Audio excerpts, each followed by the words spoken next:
morning. Good morning. Thank you all for being here. I was struck by the conversation beginning with Steve Wozniak, and I think we're really all in the same boat. He said this morning, he said, we were thinking of a different world when we started. And how true that is today, and how true that'll be over the next few years as we help to unfold this incredible digital space that is now evolving. I'm going to talk about something that I think most certainly concerns you all, and that's talent. What about talent? Where are we going to get it? What's it going to look like? What is the future of talent? Because that's really the work that I'm in as a university professor and as a university leader. I'm struck by, as we begin, the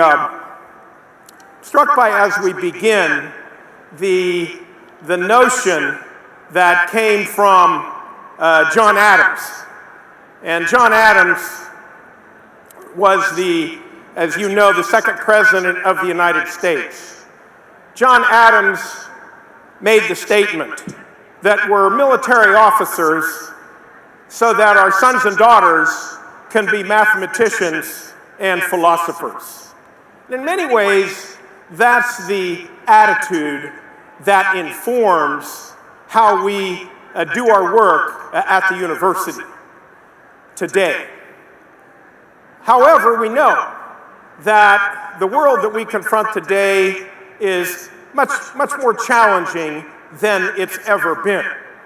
Student indebtedness is at alarming levels.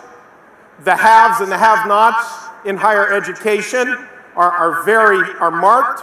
Public universities one side, privates and Ivies on the other.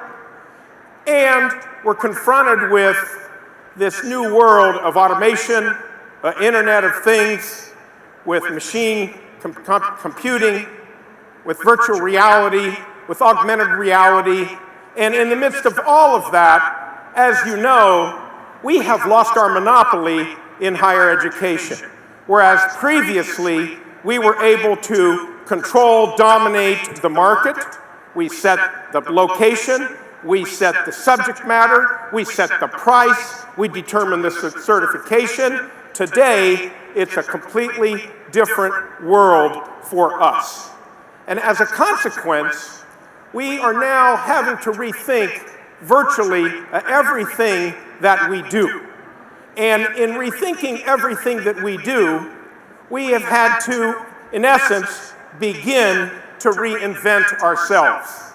And that reinvention is a reinvention that I'm very optimistic that we can continue to be deeply engaged in providing the talent locally and globally that you and your successors' efforts are going to need to survive and to thrive. Let's go to the next one. Just recently, the Commission on Work, Workers, and Technology put out an assessment. And they made a number of important observations and raised some very good questions for us. First, is this generation of technological advances different from past ones? You know, that's a continuing debate over the centuries. And second of all, will automation and artificial intelligence result in a fundamental rethinking of our relationships to work and to one another? Maybe the question would be, across time, how do you occupy yourself? Not so much, what's your job? And they point to a number of uncertainties about the future that I know involve all of us that we're thinking through. First of all, what is the structure of work? What will that look like?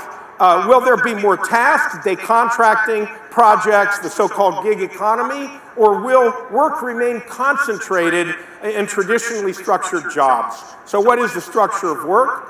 And second of all, what is the effect of automation? There's a lot of doomsday scenarios out there. Will those doomsday scenarios obtain? Will we have work as automation rapidly spreads and as the Internet of Things begins to control us? Obviously here, digitization is a major driver. And I think most of you understand that the three dimensions of digitization, the digitization of assets, the digitization of operations, the digitization of the workforce in this country and globally is quite uneven.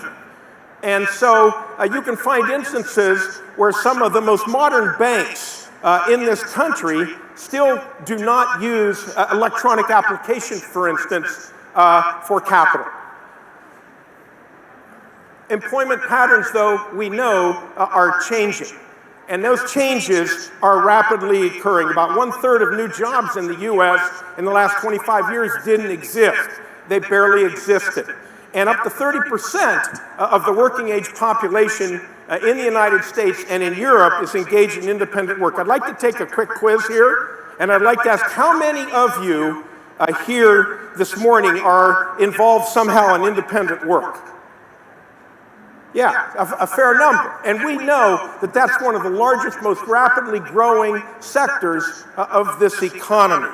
And so one of the growing points of consensus in this country is that employers think that too many of our graduates lack critical thinking skills, and others find that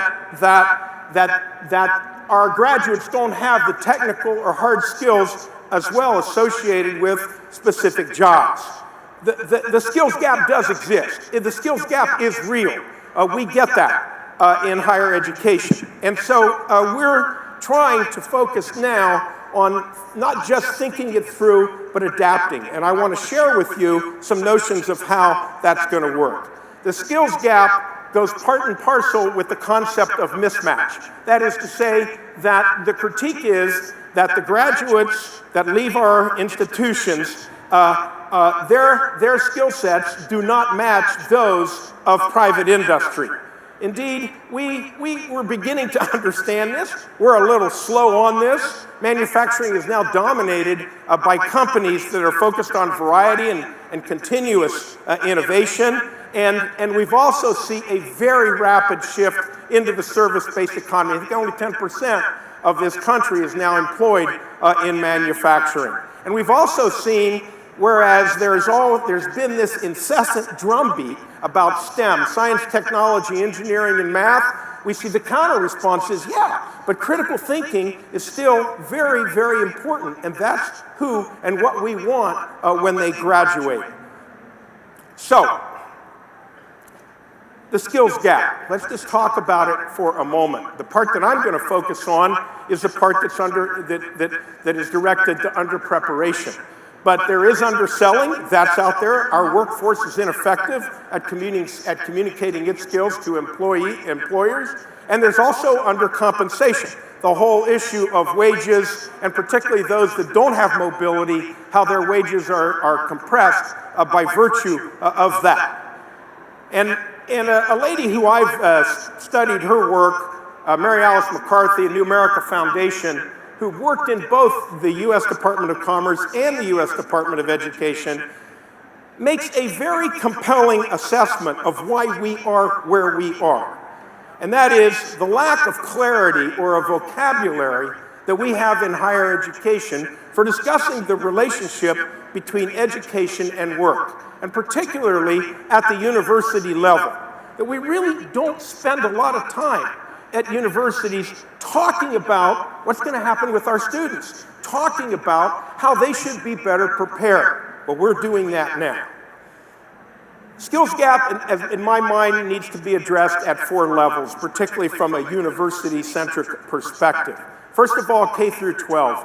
We know that we can do a lot better at ensuring that students who come through our public school system in particular are better prepared for the challenges ahead of them, be they career challenges or educational challenges. And the truth be told, there really isn't enough dialogue between K through 12 and our higher education community. So there's one skills gap, one set of skill gaps. The second is at the baccalaureate and master's levels. We spend a lot of time on inputs. We spend a lot of time on thinking through our curriculum, but we spend far less time thinking through how the curriculum relates to what our graduates will do once they leave the academy.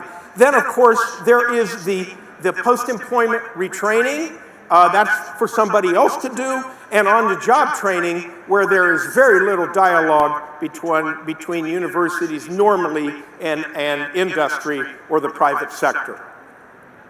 Chronicle of Higher Education, which is our maximum voice box in higher ed, in the universities in particular, is just published an assessment on the future of work. And in it, they point out something that we know, but that will cause some challenges for us. That more jobs are going to require our college graduates to have more fully merge their training in hard skills with soft skills. In other words, to bring these two contending sets of competencies together. And here, what I see going forward, frankly, is a convergence. A convergence that will drive us to better understand career and technical education and how it blends in with baccalaureate education that'll be learner-centric and just in time to market. A convergence that will allow a more intentional merger of critical thinking and vocational skills. And here I use this in quotes for the traditional learner and for just-in-time skill sets for the non-traditional learner. And I'd like you to notice something here, that increasingly you will discover that we're going to be talking about learners, not just about students, because we know that the educational market more or less is about 23, 24, 25 million people these days. Only 3 million are traditional students, like probably most of you, if you will, received your advanced educations. And then finally, the accelerated use of the accelerated rate of technological and social change is going to require learners to be much less focused on subject knowledge and much more, if you will, solution-centric. Much less on subject knowledge and much more solution-centric.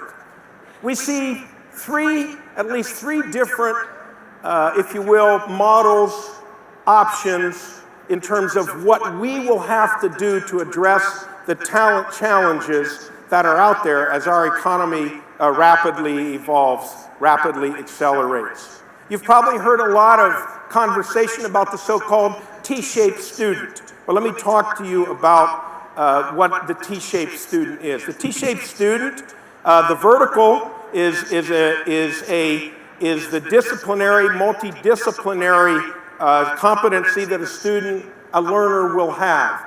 It could be a degree, it could be a certificate, it could be received online, it could be received in hybrid form, but this is your, if you will, your traditional core competency, subject matter expertise that all students have to have if they're to graduate.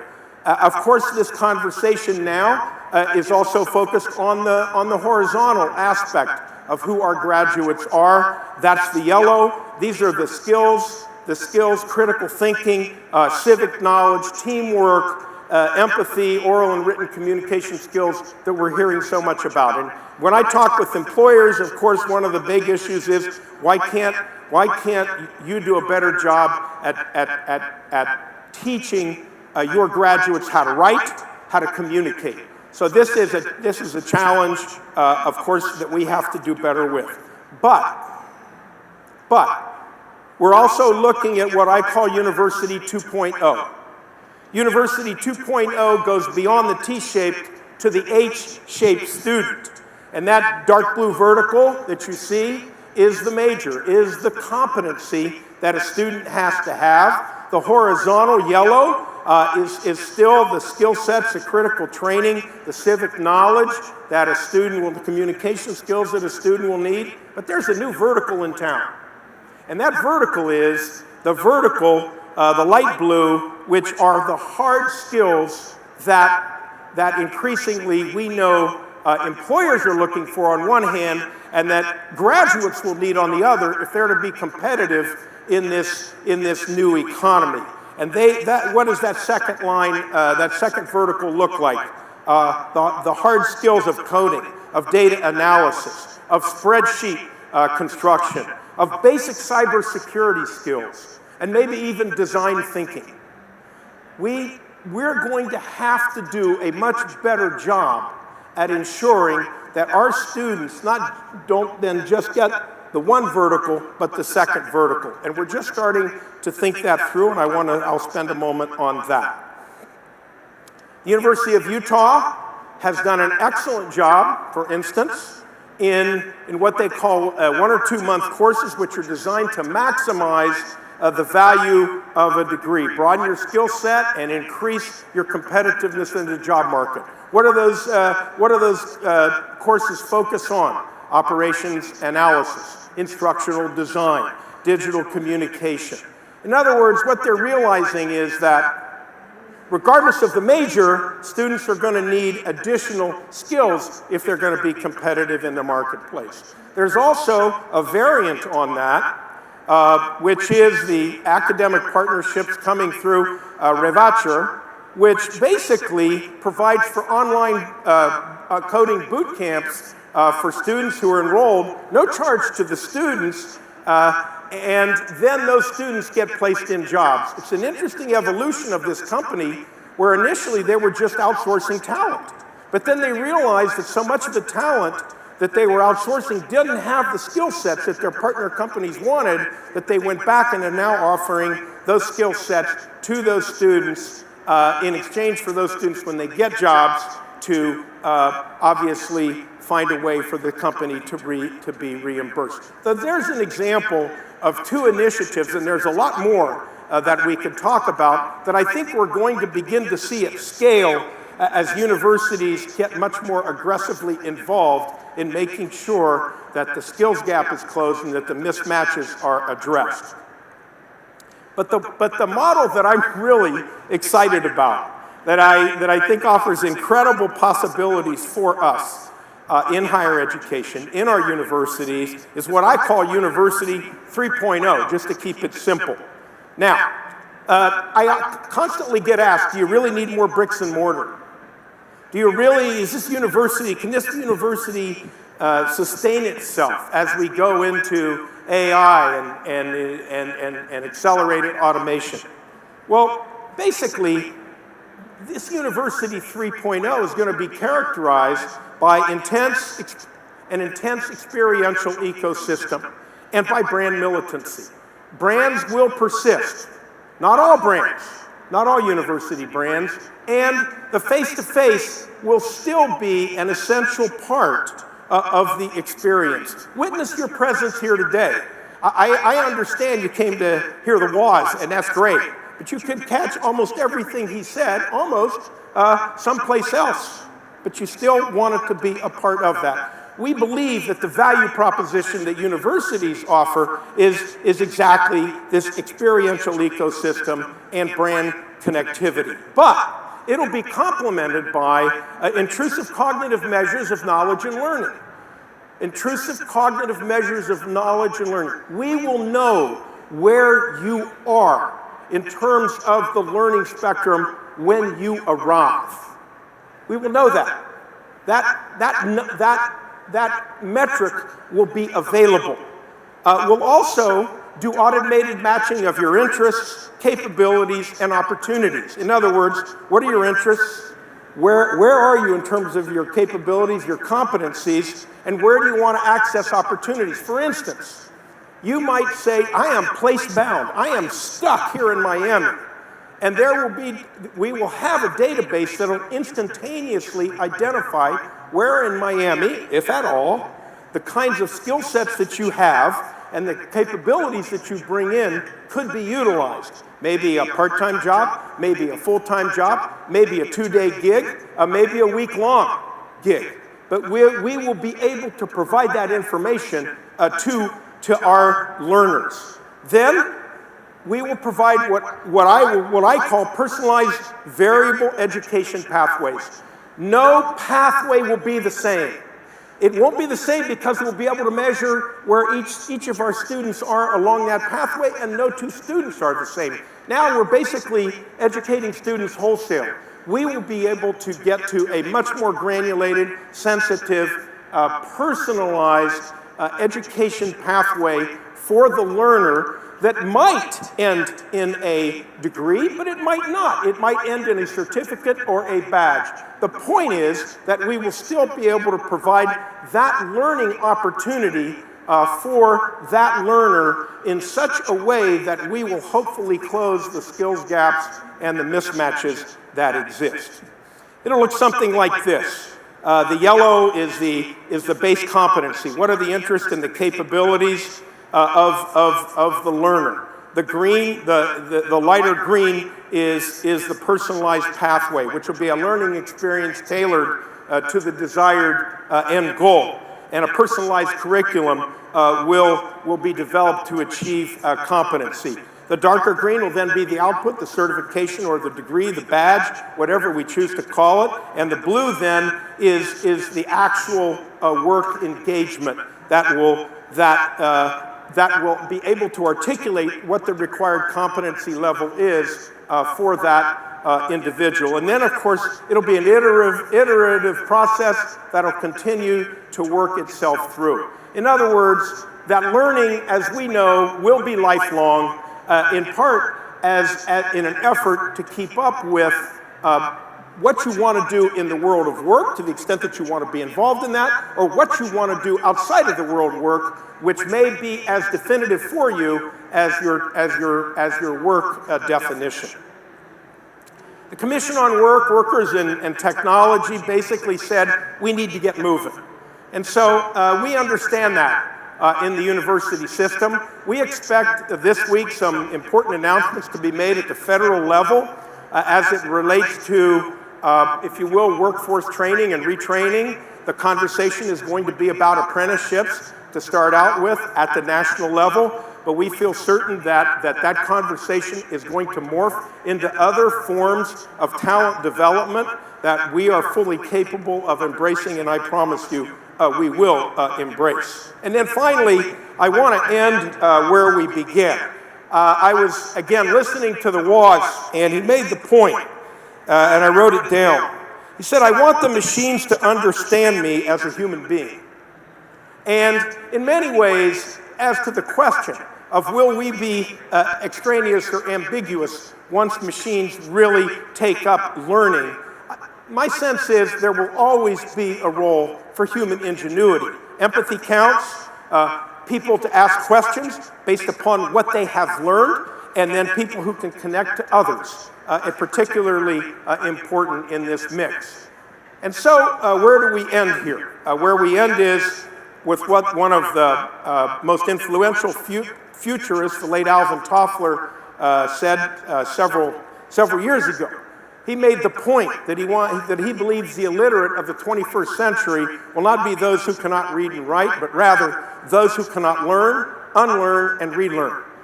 I believe that universities in particular understand this very well and are very well situated to work with you hand in hand to confront the challenges that we have ahead, to get the talent we need, to close the gaps, to close those mismatches, and have a much more, if you will, beneficial relationship with humans and machines as we go forward into this brave new world. I want to thank you for your time. Appreciate you being here today at our Emerge conference. Thank you so much once again.